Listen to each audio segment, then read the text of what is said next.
하나님 말씀은 사무엘상 10장 17절로 27절 말씀입니다.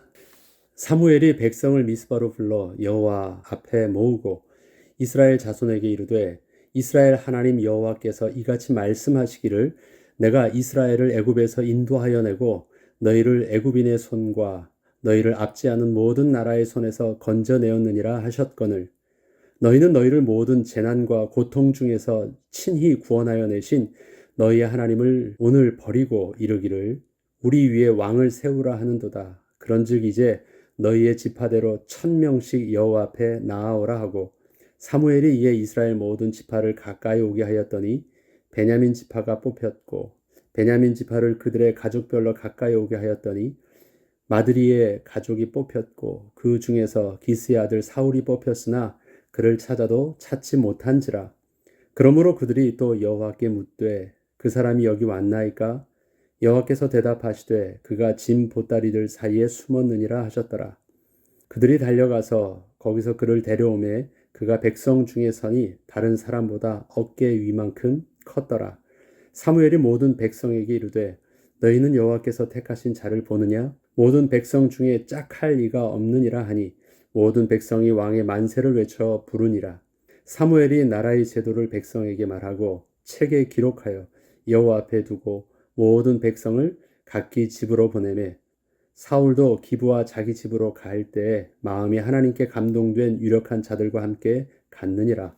어떤 불량배는 이르되 이 사람이 어떻게 우리를 구원하겠느냐 하고 멸시하며 예물을 바치지 아니하였으나 그는 잠잠하였더라. 아멘. 될성 싶은 나무는 떡잎부터 다르다는 속담이 있습니다. 시대적 인물은 처음부터 뭔가 다른 것이 있다는 것을 일컫는 말입니다.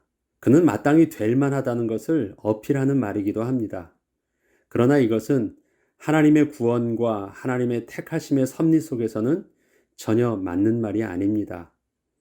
하나님께서는 가능성이 있는 사람을 고쳐서 쓰시는 것이 아니라 전혀 가능성이 없을지라도 하나님이 택하신 자를 하나님의 영이 함께하사 재창조하셔서 반드시 뜻하신 바를 그를 통하여 이루어 가십니다. 고린도후서 5장 17절에는 그런즉 누구든지 그리스도 안에 있으면 새로운 피조물이라 이전 것은 지나갔으니 보라 새 것이 되었도다 라고 말씀하십니다. 우리가 예수 안에서 그리스도인이라 칭함을 받게 되었을 때 우리는 단순히 신분만 이름만 바뀐 것이 아니라 우리의 본질 자체가 근본적으로 바뀌었습니다. 하나님의 영이 함께하는 생명 가진 자가 되었기 때문입니다. 우리는 성경을 묵상함에 있어서 하나님이 응답 주실 수밖에 없는 조건을 찾아내고 성공할 수밖에 없는 이유를 찾아내며 하나님께 택함을 받을 수밖에 없는 비밀을 찾아내려는 노력은 내려놓아야 합니다. 그것은 하나님도 어쩔 수 없이 나를 위해 일하실 수밖에 없는 조건을 찾아낸다는 것 자체가 있을 수 없기 때문입니다. 이것은 이스라엘 백성이 끊임없이 실패하였던 우상숭배의 근본적 원인이었습니다. 우상숭배는 내가 원하는 대로 신을 끌어들여서 나의 요구 조건에 맞게 움직이게 하겠다는 것이거든요. 우리는 성경을 통하여 하나님의 하나님 되심을 날마다 배워갑니다. 그리고 하나님을 떠난 인간의 죄로 부패한 감춰진 모습을 그 말씀에 비답해서 드러내어 하나님 앞에서 순종하는 법을 배워가는 것입니다. 하나님을 알고 나 자신을 알아가는 것, 그리하여서 하나님과 나 자신에 막혔던 그 간격을 예수 그리스도를 통해서 우리가 열고 하나님 앞에 나아가는 것, 그것이 우리가 성경을 통해서 날마다 묵상하며 배워가는 것입니다. 사울은 인간적 조건을 따져봐도 왕으로서 부족하지 않은 모습을 갖추고 있었지만 하나님은 그러한 사울을 찾아내어 백성들 앞에 세우신 것이 아니셨습니다. 하나님께서는 찬양을 하는 자가 만약에 없다면 돌들을 들어서라도 찬양을 받으시는 분이십니다. 왕으로서 어떠한 조건을 필요로 한다는 것이 하나님 입장에서는 아무런 문제가 될 것이 없었지만 그럼에도 불구하고 왕으로서 부족함이 없는 외형과 자질을 가졌던 사울을 백성들 앞에 세우신 이유는 거룩하신 하나님의 능력과 하나님의 뜻을 잘 모르고 있던 백성들이 단지 저들이 자신들의 왕으로 받아들임에 있어서 외형을 보았을 때 실망하지 않도록 그저 저들의 눈높이 수준에 맞추어서 저들도 만족할 만한 조건을 가진 자를 택하여 주신 것입니다. 그렇게 하지 않으셔도 하나님은 상관이 없으셨습니다. 그저 백성들의 눈높이에 맞춰 주셨을 뿐입니다. 이 말은 사울의 외형적인 조건을 우리가 그렇게 특별히 관심을 갖고 우리가 성경을 지금 연구해야 될 일들이 아니라는 것입니다. 하나님의 사람의 온전함은 얼마나 세상적 조건이 잘 갖추어져 있는가에서 판가름 나는 것이 아니고 결국 누구에게 하나님께서 함께 하시느냐에 따라서 결정되기 때문입니다. 우리가 계속 사울을 묵상함에 있어서 백성들 입장에 서서 사울을 보려 하지 않고 주도적으로 사무엘과 사울을 이끄사 마침내 뜻을 이루시는 하나님의 관점에서 보아야 하는 이유가 여기에 있는 것입니다. 하나님의 마음이 어디 있느냐? 하나님께서 지금 무엇을 원하시느냐에 우리가 관심이 있어야 되지, 지금 사람이 그런 어떠한 조건이 있느냐라는 것이 핵심적인 키가 아니기 때문에 그렇습니다. 지금 이스라엘 백성들이 실수하고 있는 것은 훌륭한 왕을 제대로 뽑지 못하고 있는 것이 아니라 저들이 근본적으로 하나님에 대한 경외함이 없다는 것입니다. 우리는 사울 왕이 하나님 앞에서 결국은 부끄럽게 그의 인생을 마감하는 실패한 왕이라는 것을 잘 알고 있습니다. 그렇기 때문에 우리가 사울의 서론적인 부분 속에서 사울을 보려고 할 때 우리는 그렇게 관심을 두지 않습니다. 그리고 그는 뭔가 실패할 수밖에 없었던 뭔가 이유가 있었다고만 생각을 합니다. 그런데 저는 비록 실패한 왕이었지만 그것은 나중의 문제였고 그가 하나님의 택하심과 부르심을 받고 그가 순종하면서 나아갔던 그의 모습 속에서는 어떠한 문제될 만한 것을 저는 찾으려고 하지 않습니다. 왜냐하면 그 처음에 그러한 부족함의 문제 때문에 실패한 게 아니기 때문에 그렇습니다. 인간적인 조건 속에서 어떤 실패와 결함의 원인을 찾아내려는 것이 아니라 우리의 영적인 문제라는 것은 사람이 볼 때는 그 시작이 완벽했다 할지라도 사람이 볼 때는 흠결이 하나 없다 할지라도 하나님을 떠난 인간이 결국은 망할 수밖에 없는 그 영적인 핵심에 있는 것이기 때문에 자꾸 그러한 부분들을 우리가 보려 하지 아니하고 외형적인 부분 속에서 어떤 부족함이나 아니면 어떤 장점이나 그것들에 관심을 가지게 되면 실수할 수 있기 때문에 그렇습니다. 그렇기 때문에 비록 실패한 자라 할지라도 인간적으로 유익한 부분들이 있을 수 있어요. 그러나 그것을 우리가 받아들임에 있어서는 분명히 영적인 비밀 안에서는 노할 수도 있는 것이고 또 필요한 것은 또 저들을 통해서도 우리가 억셉트할 수도 있는 것입니다. 우리는 성경을 보면서 하나님이 세상이 볼 수 없는 영적인 것을 볼 수 있는 영적인 비밀을 가진 자가 되게 하였습니다. 그렇기 때문에 우리가 사울을 볼 때에서도 그러한 시각을 놓쳐서는 안 되는 것입니다. 오늘 본문은 사울이 제비뽑기를 통해서 왕으로 선택되는 과정을 서술하고 있습니다. 이미 택하셨던 사울을 제비뽑기를 통해서 백성들 앞에 세운다는 것은 인간적으로 볼 때는 거의 불가능에 가깝습니다. 그런데 하나님은 그렇게 하셨습니다.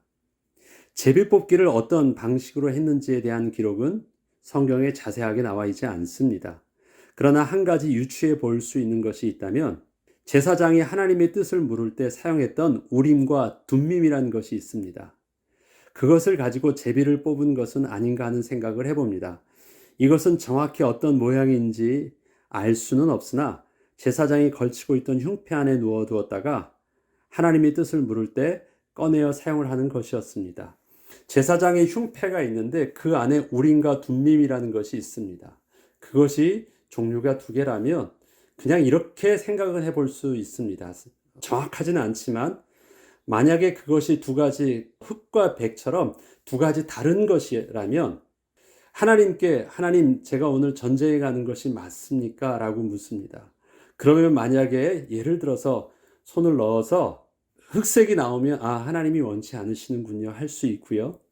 또 넣어서 또 다른 백색이 나오거나 다른 어떤 것이 나오면 하나님이 원하시는군요를 할 수 있는 것처럼 아무튼 그것은 정확하진 않지만 그 제사장이 흉패 안에 있는 우림과 둠밈을 꺼내었을 때 하나님의 뜻을 알 수 있는 어떤 것을 가지고 있었습니다. 그것이 제비뽑기의 방식이었는데 어떠한 방식을 취하더라도 제비뽑기라는 것은 사람의 의도가 전혀 개입할 수 없는 부분을 가지고 있습니다. 그렇다면 제비뽑기가 사울 왕을 뽑는 과정은 어떠했는지 보겠습니다.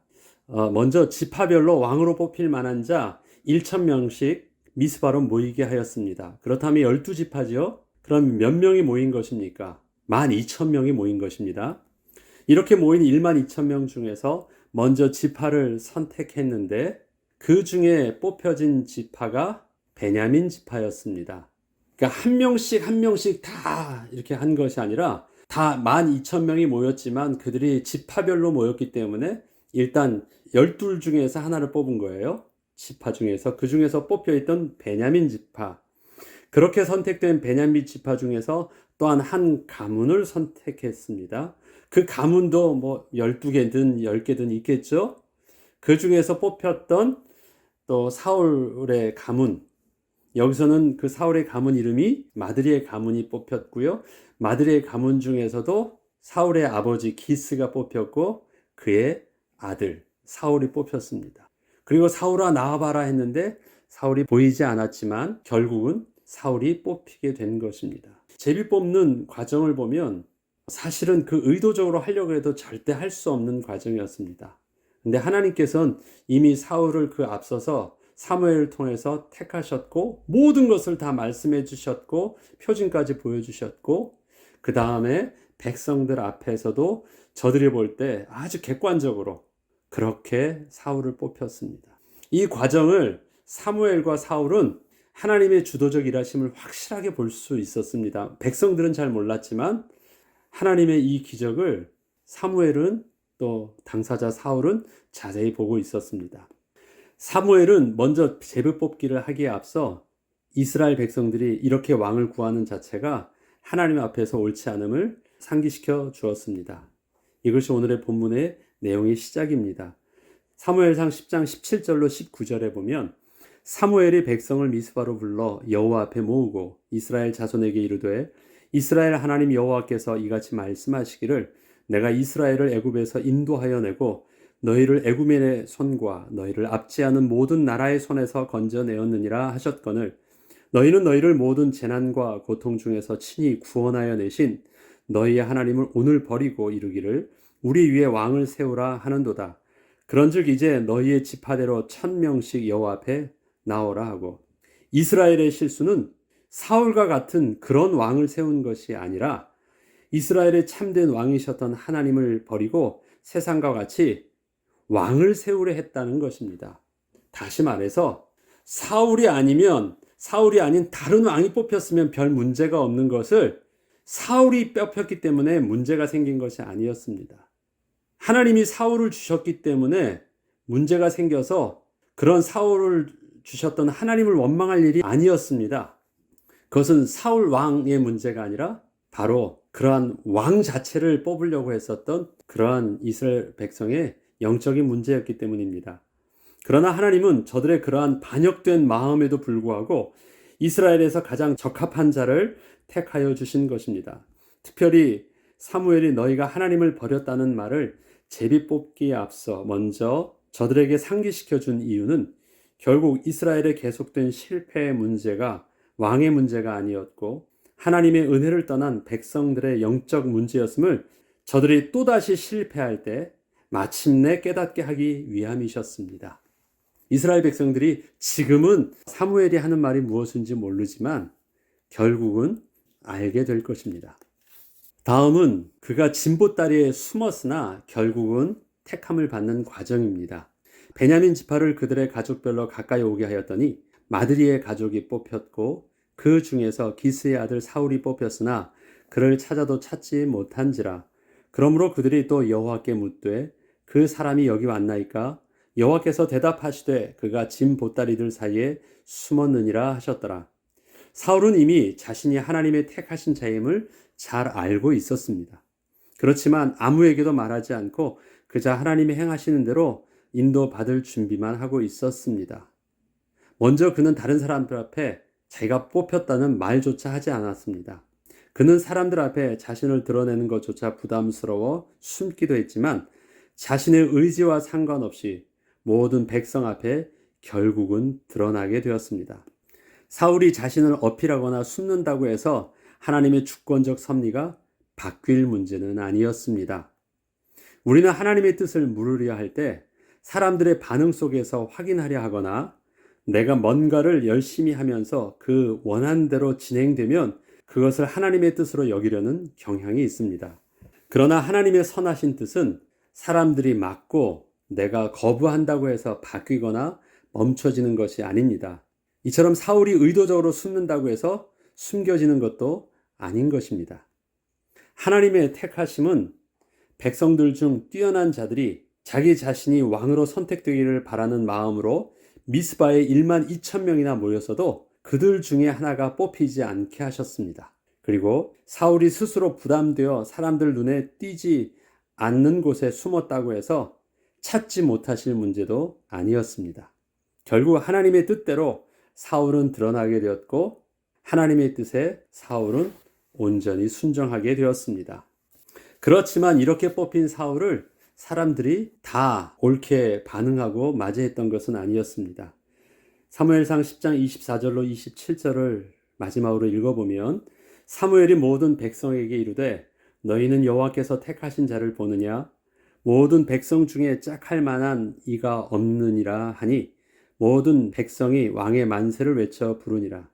사무엘이 나라의 제도를 백성에게 말하고 책에 기록하여 여호와 앞에 두고 모든 백성을 각기 집으로 보내매 사울도 기브와 자기 집으로 갈 때 마음이 하나님께 감동된 유력한 자들과 함께 갔느니라. 어떤 불량배는 이르되 이 사람이 어떻게 우리를 구원하겠느냐 하고 멸시하며 예물을 바치지 아니하였으나 그는 잠잠하였더라. 제비 뽑기는 그 특성상 사람의 주관적 의도가 반영될 수 없습니다. 때문에 하나님 앞에서 하나님의 뜻을 물으려 진행했던 제비 뽑기는 결정이 되고 나면 그 결정에는 하나님의 뜻이 담겨 있음을 믿고 백성들은 하나님의 권위 앞에서 그 결정에 순종하는 것입니다. 백성들은 사울이 왕으로 뽑혔을 때 제비가 뽑힌 것과 그의 외형을 보아도 될 만한 모습이었기에 만족함을 가지고 사울을 왕으로 받아들였습니다. 그러나 그 중에 벨리알 즉 사단의 아들로 표현되고 있는 불량배들은 사울을 왕으로 인정하지 않고 합당한 예를 갖추지도 않았습니다. 이 벨리알이라는 뜻은 악한 자라는 뜻을 가지고 있는데 오늘 본문을 영어 성경으로 보면 이것을 대문자로 표현하고 있습니다. 그래서 신약에서는 그리스도와 벨리알이 어찌 하나가 될 수 있느냐라는 표현을 통해서 벨리알이 바로 사단의 괴수임을 표현하고 있습니다. 여기서도 그 불량배들을 하나님의 주권에 순종하지 않고 반역한 사단의 괴수로 그렇게 표현하고 있는 것입니다. 백성들은 사울이 왕으로 뽑혔을 때 저들은 사울의 모습을 마음에 들어하지 않는 것입니다. 저들은 누구를 뽑았어도 그렇게 반응을 했을 것입니다.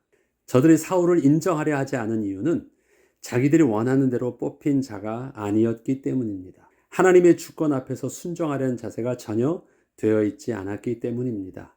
사울은 이때 잠잠하였다고 하는데 영어 성경 킹 제임스 버전은 이렇게 표현합니다. 사울이 그 안에 평안함을 잃지 않고 있었다고 증거하고 있습니다. 평안함을 잘 붙잡고 있었다라고 표현하고 있습니다. 이것은 사울이 잘 참았다는 것이 아니라 비록 사람들이 자신을 인정하지 않고 무시하며 비난을 한다고 할지라도 하나님의 택하심을 신뢰함으로 그가 평안함을 유지할 수 있었다는 것을 말합니다. 사울이 잘 참은 것이 아닙니다. 하나님이 주셨던 평안함을 잘 지킬 수 있었다라는 것입니다. 이건 굉장히 표현이 다른 것이죠. 겉으로 드러나도 겉으로 그렇게 화를 내지 않아도 내적 평안함이 없을 수 있습니다. 폭발하지 아니한 그 에너지를 속에 품고 있을 수 있습니다. 그러나 평안함을 간직하고 있다라는 것은 참는 것이 아닙니다. 이미 그 안에 그렇게 내가 안 하려고 내가 힘을 쓰고 몸부림치지 않아도 그냥 그대로 안정감 있게 유지될 수 있는 것입니다. 사울은 불안함이 있을 때도 있었습니다. 그러나 하나님의 섭리를 보았고 하나님의 뜻을 깨달았고 하나님이 주도적으로 일하시는 것을 보게 되었을 때 그는 그러한 하나님의 뜻에 하나님을 신뢰함으로 그렇게 누가 무엇라고 말한다고 할지라도 그냥 그렇게 인도갈 수 있는 내적인 평안함을 유지할 수 있었다는 것입니다. 우리는 어떠한 상황을 접하였을 때 그 문제 자체보다도 그 문제를 조급하게 반응함으로 더 큰 문제가 되는 경우가 많이 있습니다. 세상은 이것을 패닉에 빠진다고들 하지만 우리 그리스도인들에게도 하나님의 섭리 속에서 일어나는 모든 일들 속에 영적 패닉에 빠지는 일이 없도록 하나님의 도우심을 날마다 구해야 하겠습니다. 하나님이 우리에게 주시는 내적 평안함, 안정감, 은혜를 달라고 구해야 되겠습니다. 오늘도 세밀하게 이끄시고 계신 하나님의 주권적 섭리 안에서 어떠한 외부의 요동침에도 흔들림 없이 평안함을 잃지 않는 비밀을 간직하고 또 그 은혜를 구하는 저와 여러분 되길 주의 이름으로 축복합니다. 기도하겠습니다. 거룩하신 하나님 아버지, 사울은 하나님 앞에서 실패하기 전까지 그는 처음에는 하나님 앞에 참으로 온전한 자였습니다. 그에게 있었던 내적 평안함, 그에게 있었던 하나님을 신뢰하며 하나님 앞에 섰던 그 모습은 부족함이 없었습니다. 하나님 아버지, 우리에게 있어서도 하나님이 많은 사람들이 사울을 그렇게 무시하고 거부하였다 할지라도 그가 하나님을 신뢰함으로 평안할 수 있었던 평안함이 우리의 오늘의 삶 속에서도 동일한 영적인 비밀로 누려지기를 소원합니다. 하나님이 우리의 반석 되어 주시고 하나님이 우리의 피할 산성 되어 주시며 하나님이 우리의 부요와 풍요함이 되셔서 세상이 줄 수 없는 안정감과 세상에 누릴 수 없는 참된 부요함을 누리는 은혜가 있게 하여 주시옵소서. 감사드리며 우리 주 예수 그리스도 이름으로 기도합니다. 아멘.